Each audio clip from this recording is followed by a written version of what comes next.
This podcast was produced by OAR FM Dunedin with support from New Zealand On the Air.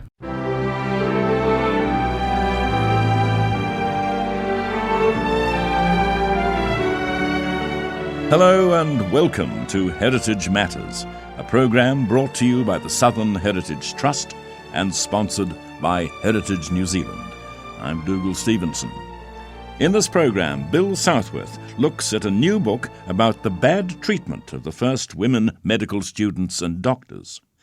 Gregor Campbell explores a saucy triangle involving 2 policemen and 1 of their wives, and Alison Breeze brings us some new research by Heritage New Zealand. Medicine was once a male profession, and when women started to enrol at medical school, they needed a thick skin to ignore the jibes of some of their jeering, dyed-in-the-wool male classmates. The Otago Medical School was no different, and a new book called Against the Odds, New Zealand's First Women Doctors, records the struggle of women to get a firm footing in the profession. This report from Bill Southworth. Dunedin was at the forefront of female education in New Zealand. Otago Girls High School, founded in 1871, was the first public high school for girls in Australasia. The school encouraged girls to pursue an academic education, similar to that available to boys. And New Zealand's first 3 female medical graduates were old girls of the school.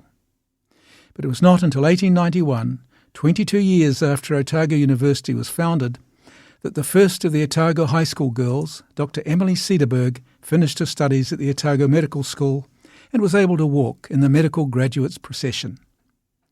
With financial help from her father, she set up a private practice in Dunedin. It had not all been plain sailing for Emily. She studied hard and made light of any setbacks, but she had to put up with flesh thrown at her during laboratory sessions and being asked to leave the room when certain anatomy lectures were taking place. In their book, Against the Odds, authors Cynthia Farquhar and Michaela Selway say, "It's highly likely that Cederberg felt constrained in what she could say at the time, since the future of women's acceptance to the medical school rested on her shoulders." And come to the medical school women did, slowly at first. Only between 1 and 4 women students were admitted to the school in each year from 1891, the year that Emily graduated, to 1916. From 1918 to 1967, there were no more than 12 women students out of 120 entering after their medical intermediate year. Many of the women who recounted to the authors of the book their experiences at the Otago Medical School had unpleasant tales to tell. Until the 1960s, on the first day of lectures, young women took their places in the front row of the lecture theatre, as they'd been advised to do by the women students in the years ahead of them. They were greeted by boos, whistles and foot stomping from the young men in the back rows. Some noticed the words, "A woman's place is in the home," engraved on their desks. Some professors stood at the lectern and said, "I see we have females. You have taken a male's place and will waste it. You're going to get married and have children. It will have been a waste of time training you." Such comments were a reflection of the social attitudes at the time. It was strongly held, until probably after the Second World War, that working mothers were selfish and should be at home, cooking and looking after the children. Many medical men also felt the tasks of medical practitioners were beyond the capability of women. Sometimes, midway through the academic year, when it was time for lessons on reproductive organs and contraception, the professor might declare, "I now come to the part of my lectures I refuse to give before women. Therefore, the women must leave the room, or I will leave." In anatomy dissection rooms, pieces of flesh would slide into their lab coat pockets, and male students and lecturers would make inappropriate comments on female anatomy. In the mid-1910s, a lecturer tried to kiss a woman student, and she objected. Her marks for the rest of the year plummeted. Even as late as 1964, when a professor announced they were going to listen to hearts, and that he wanted 3 volunteers to strip to the waist, the male students turned to the women and demanded they strip.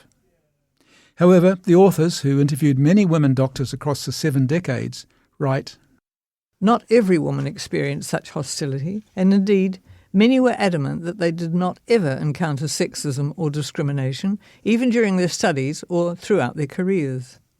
Others said that at that point in their lives they hadn't heard of the word harassment. We didn't know that. We just felt we weren't fitting in well enough.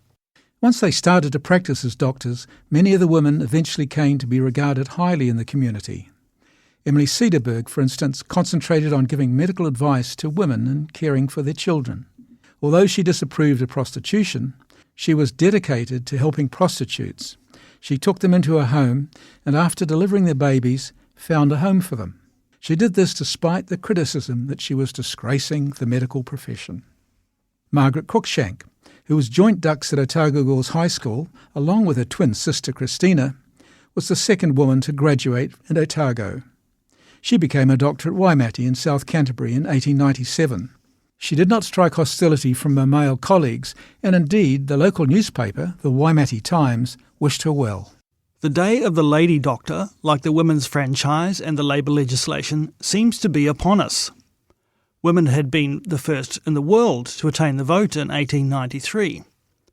We cannot do less than wish this clever pioneer much happiness and success in the profession she has selected. Like many doctors of this period, she only asked her patients to pay if they could afford to do so, and often cycled to their homes to treat them. When the First World War broke out, she was appointed superintendent at Waimate Hospital. This was something of a breakthrough, as many hospitals still refused to employ women doctors. The 1918 Spanish flu pandemic saw her busier than ever. She persuaded the local council to raise hygiene standards at hotels and to close public bars to prevent the spread of the pandemic. She continued to attend as many people as possible, often cycling to them and working most days and nights. Margaret eventually became ill with influenza and pneumonia and died before the year was out. The shock town erected a huge marble statue in her memory, and a memorial was written about her which said, "We wish that in years to be the story should be told of a woman who was brave and strong and kind and true as steel, who had a heart with room for others' sorrows and hands swift and sure in deeds of loving service, who gave her life for duty's sake. She is dead, but her influence on others is a living thing that cannot die." Back at the medical school, things improved slowly. Alice Horsley, a 1900 graduate, who was the first woman doctor employed at Auckland Hospital, talked about enjoying her time in Dunedin, but noted that women were still treated differently to men. One lecturer refused to teach them about anatomy below the waist, so they had to leave the room. They were also the target for pea shooters and guffaws and subject to verbal attacks from lecturers. She also mentioned she was always the last to be assigned a cadaver, which she believed was because she was a woman. Once they set out on their careers, it was not always plain sailing. When Alice Horsley started as a house surgeon at Auckland Hospital, the male doctors were vocal in their disapproval of the board hiring a woman doctor. Constance Frost also graduated in 1900 and became a pathologist and bacteriologist at Auckland Hospital. Her appointment was temporary for the entire time she was there, because the board continued to look for a man to fill the position. In their advertisements for the position, they offered men 4 times the salary Constance was paid. The salary influenza epidemic caught up with Constance too. She contracted the virus in a laboratory in 1920 and died at home. At the time of her death, her salary had reached £500 a year, despite 15 years of service. The man who replaced her was paid £1,000 a year, the second highest paid doctor in the hospital. On the home front, married women doctors were expected to be wives and mothers first. A study of the first 50 women medical students reported that just over half were married and did not start working as doctors. After the child arrived, many gave up practice and either never returned or returned after the children had grown up. Before the Second World War, as the authors point out, despite the more flexible attitudes to women working during this period, women doctors had to navigate a heavy patriarchal society and to fight for opportunities for having both a family and a career in the face of seemingly unending opposition. However, over the longer period and up until the end of the 1960s, the majority did go on to have successful and influential careers. except when it came to be given senior academic appointments, something that still exists today, but is less obvious than it used to be. How things have changed. Women now comprise more than half of the medical students at the Otago Medical School and nearly half of the physician force. As Otago University Vice-Chancellor Grant Robertson says in a foreword to the book, "If alive today, the doctors featured in the book would be proud of the progress that has been made." This is Bill Southworth reporting for Heritage Matters. A 19th century love triangle between a police detective, his sergeant, and one of their wives came to grief when flowery love letters were intercepted. Gregor Campbell with that story. James Farrell was born in Ireland around 1830 and served in the local police force before emigrating to Australia. He served in Victoria as a policeman before being recruited, along with many of his colleagues, by St John Brannigan to police the Otago goldfields. In 1863 in Dunedin he married Bridget Megley, also known as Delia. 7 years after the wedding, things were seriously wrong with the relationship. His wife was caught in an affair with another policeman, Thomas Ryan, who was dismissed from the service. Farrell caught him by sending him a telegram on behalf of his wife, which asked him to write to her. He intercepted Ryan's letters and confirmed his suspicions. Later that year of 1870, Farrell was returning to his Maury Place home one night when he was attacked and shot by a man he recognised as Ryan. Ryan was tried for attempted murder, but the only eyewitness was Farrell. The evidence included the correspondence between Ryan and Mrs. Farrell. Delia had told Ryan more than once to burn the letters she sent. Ryan did not burn the letters. Maury Place, Friday evening. My darling, you will think that I am never going to you. First, I must tell you that I got what you left all right, and tell you how grateful I am for your many acts of kindness to me. I also received your letter right and was glad you were as happy as can be expected under the circumstances. I cannot tell you how miserable I have been since you left. You know that I am alone every night until 12, so you may fancy how happy I am. Not a soul to speak to, night after night like that. I think sometimes I will soon be mad. Oh, Patty, why is the world so cruel to us?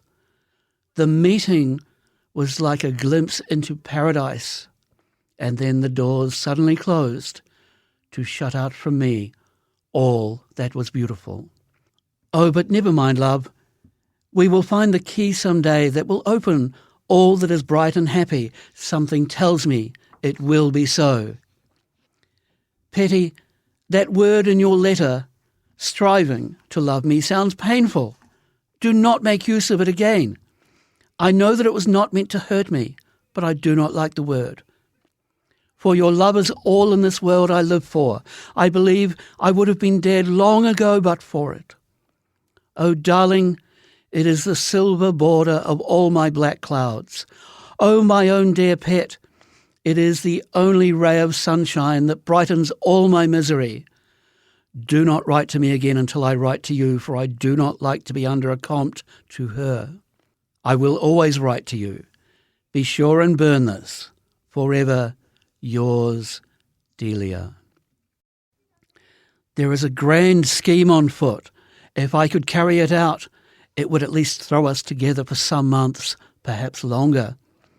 He wants me to go home in the summer, that is, if he could afford it, for the good of my health, for I am far from well. If that could be, I would have you come down and lay up sick and get compensation and go away to America, as it were, to your sisters, but wait for me in Melbourne. Oh, Petty, if you could manage that, we would at least be happy for some time. If I could get Nan home by the wool ships, I would be able to follow you in a few months. I wish you were down, but when you come it will be for good. We cannot live like this always. When we get to London, I would make excuses for remaining there a long time under the pretence of bad health, and we could be together all the time. It would be like heaven. and to be there, none would watch us. Sunday evening. My dear Tom, all is discovered.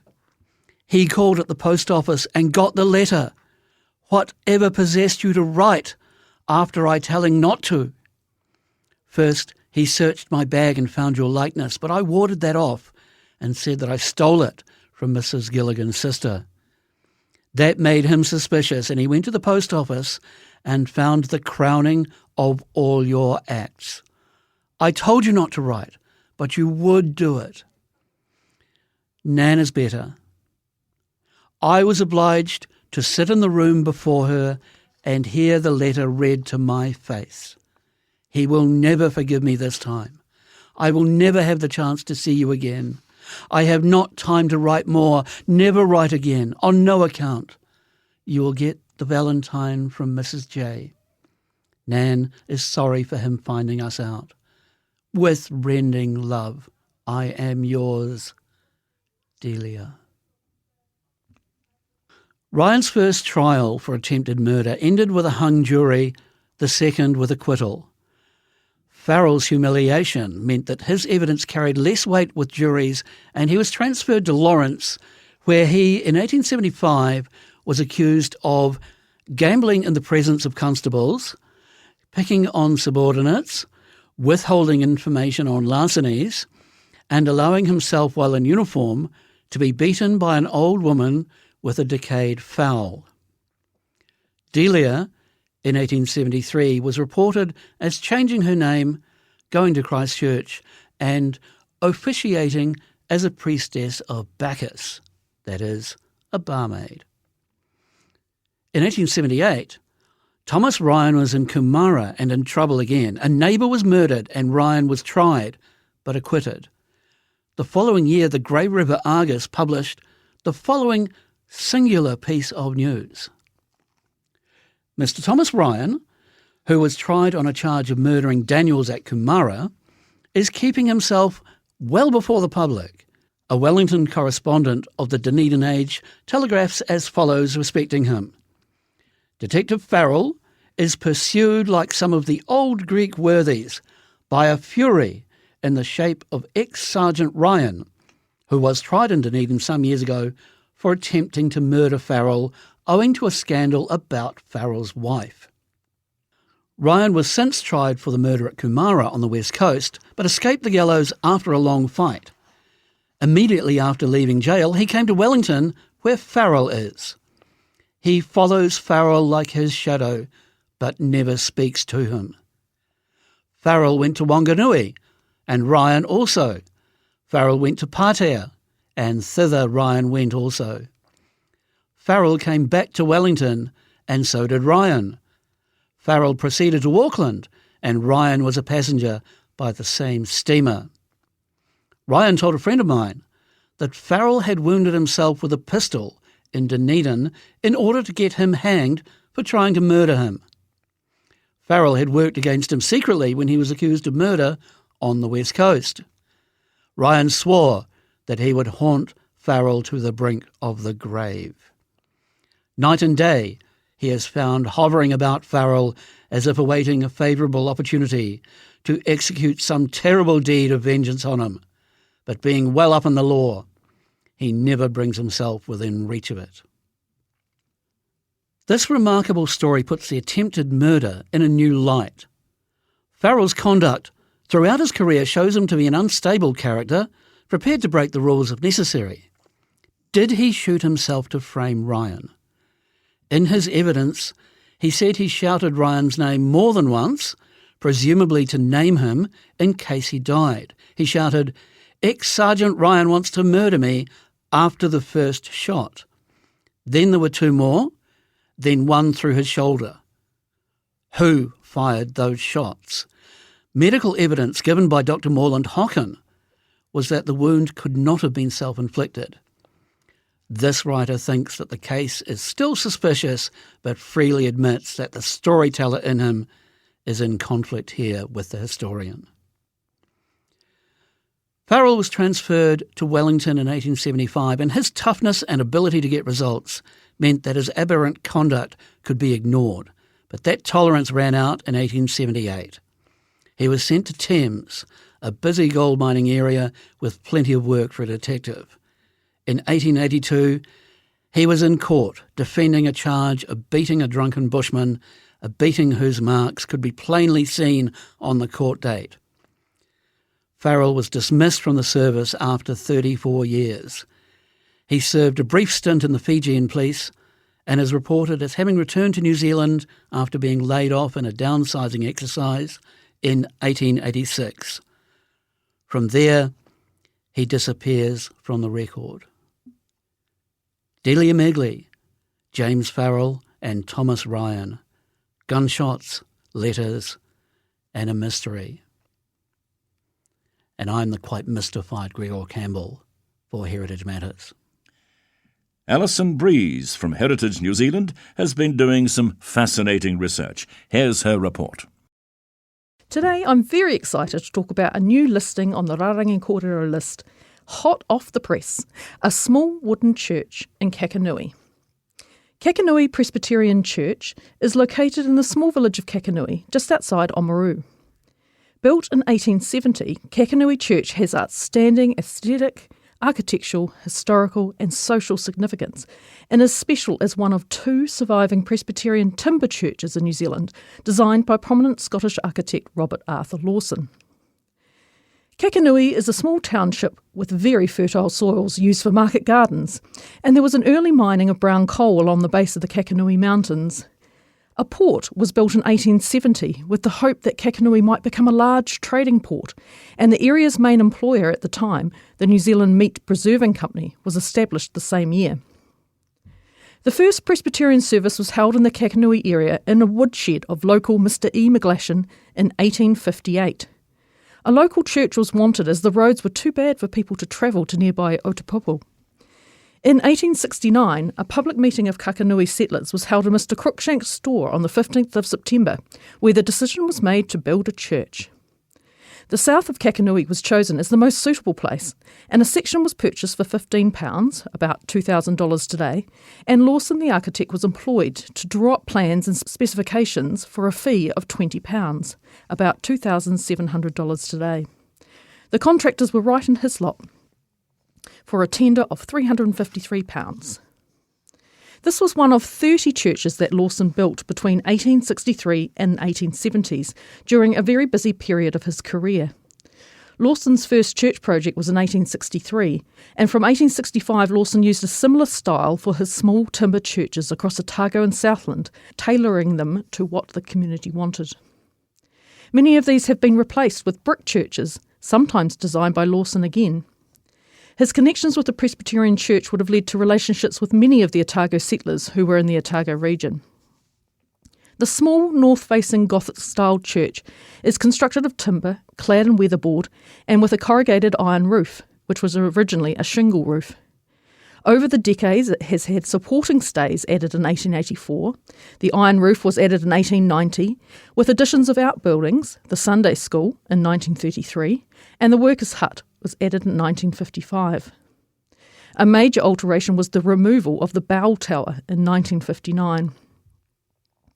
After the Kakanui port idea was abandoned in 1886 and Kakanui's commerce declined after the railway was built inland, the township of Kakanui had declined by the early 1900s.